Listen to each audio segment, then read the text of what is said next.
Talent is overrated. This book really represents a great deal of practice, what we call pencil miles. I had to learn to draw, and I had to do this practice every day for hours a day. And so when you look at these drawings, please keep that in mind. This is something that you could do if you did the practice. And you can go to this johnmuirlaws.com, which is the person who taught me to draw. The online videos are for free. So that's my little advertisement for John Muir Laws. What he also taught me, though, was that in order to draw, it's not that you just learn shapes, that you do. You have to feel the subject. You have to feel the bird as if you're touching the bird. You have to feel the life force of the bird. And me being a fiction writer, I just took that one step further, which is be the bird, which is what I do with my characters. And in being the bird, I had to imagine what it felt like where I was. I had to imagine seeing somebody like me looking with binoculars with this intensity that could be, I want to kill you. And I had to know what it meant to survive so that all these behaviors that I was doing as a bird meant something. And isn't that what we have to do with people as well? To understand, to have compassion for people. The strength of imagination, to me, is the practice for compassion. So in this digital age where cameras can instantly capture the perfect accuracy of nature, what is the value that you've learned as you see of sort of that imperfect drawing? I used to suffer from perfection syndrome, which is nothing was ever good enough. And how do you know you finished writing the novel? It's when my editor jerks it out of my hand.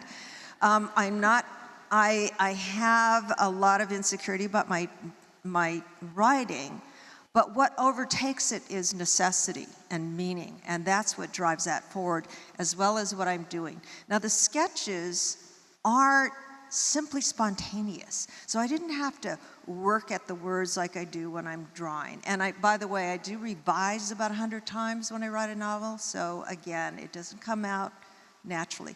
But in doing the drawings, the sketches, I had to capture gestures and moments. That was the thing, not to do an illustration of what a species looks like, but the moment just before it takes off and the moment when it's turning to look at me to eat something. I was capturing those ephemeral moments that were that bird's life and my life as well. I needed to capture it like a diary so that when I went back, I could remember that day and what I was feeling, not what I was doing, what I was feeling at the time. So it sounds like this journey that you were on was filling you with a little bit of beauty in this space of ugliness. It was giving you a little bit of triumph in the midst of tragedy or trauma. Can you walk, because the book is sort of done as a journal. It's dated. Yeah. Can you walk us through what a typical day might look like and what transpired? Typical day would be coffee and then 10 hours of looking at the birds. Literally, on some days from dawn until dusk, I would be sitting at my dining room window, looking out on a patio or looking up in the trees. 10 feet away would be these feeders and these birds, all kinds of birds coming. And at first, I only knew about 3 birds in my yard, and by the end of up to today, I have identified 67 birds.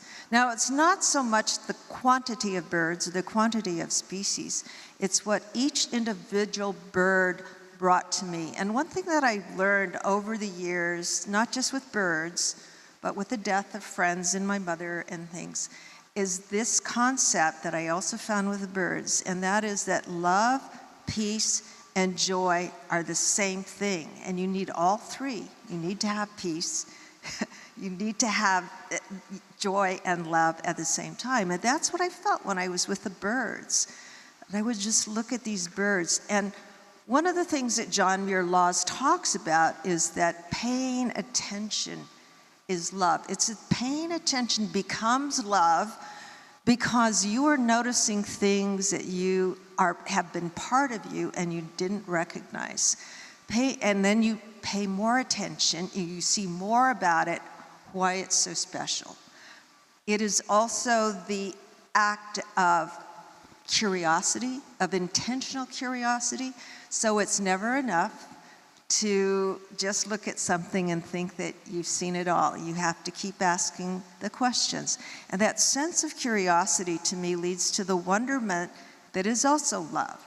And so everything about the birds to me was going to this place where instantly I had the antidote to the regrets and worries of the past and the worries and the anxieties about the future. I was just there in the moment. And it was only the thing in front of me, everything about noticing what was going on that was important.